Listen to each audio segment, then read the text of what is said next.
The only possible attitude toward out-of-control desire is a declaration of all-out war.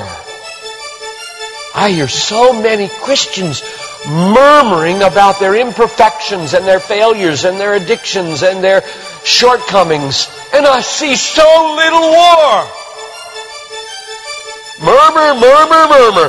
Why am I this way? Make war! If you wonder how to make war, go to the manual. Don't just bellyache about your failures. Make war! He says, I'm continuing the quote, there is something about war that sharpens the senses. You hear a twig snap or rustling of the leaves and you are in attack mode. Someone coughs and you are ready to pull the trigger. Even after days of little or no sleep, war keeps us vigilant. There is a mean, violent streak to the true Christian life. But now let's very carefully ask, violence against whom? Or what? Not other people.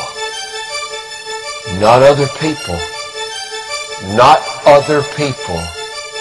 Not Muslims. Not Hindus. Not Buddhists. Not atheists. Not secularists.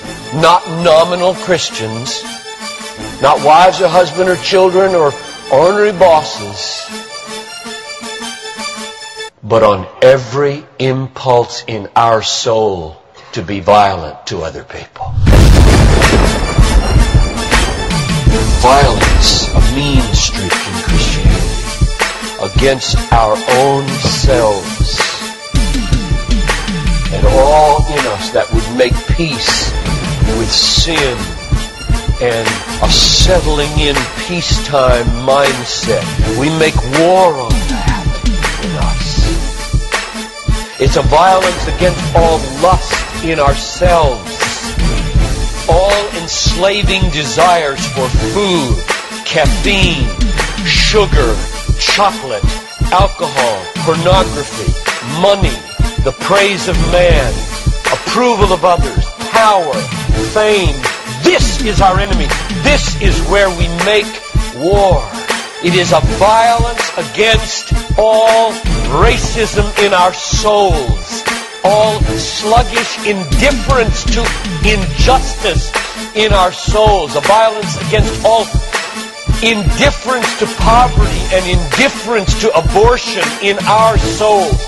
Did you know that in the warfare of Romans, Satan doesn't show up until chapter 16?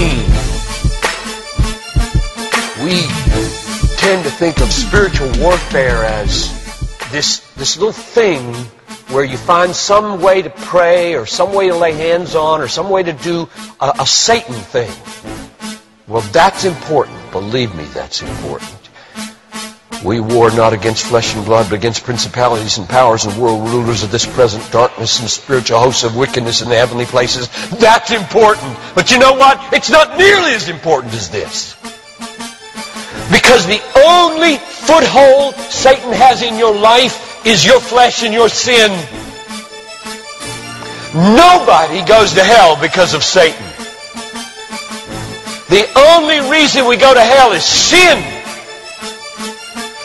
Much more important than fighting Satan is fighting sin. This warfare in verse 13 is vastly more important than figuring Satan out. Get that. My biggest enemy is not Satan. My biggest enemy is John Piper. And he's the only reason I'll go to hell, not Satan. Satan, you don't have nearly that kind of power.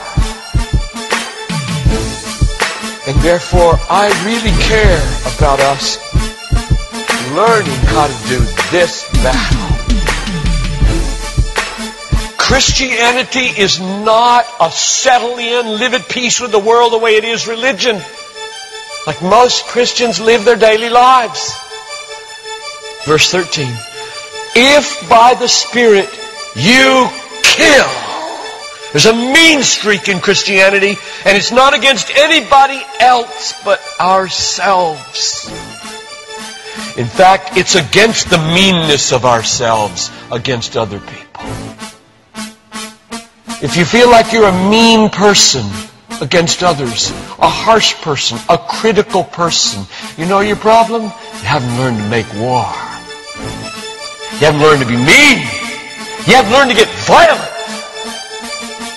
against your violence, against your meanness, against your critical spirit. And you complain of it, talk about it, but have you made war 24/7 against it?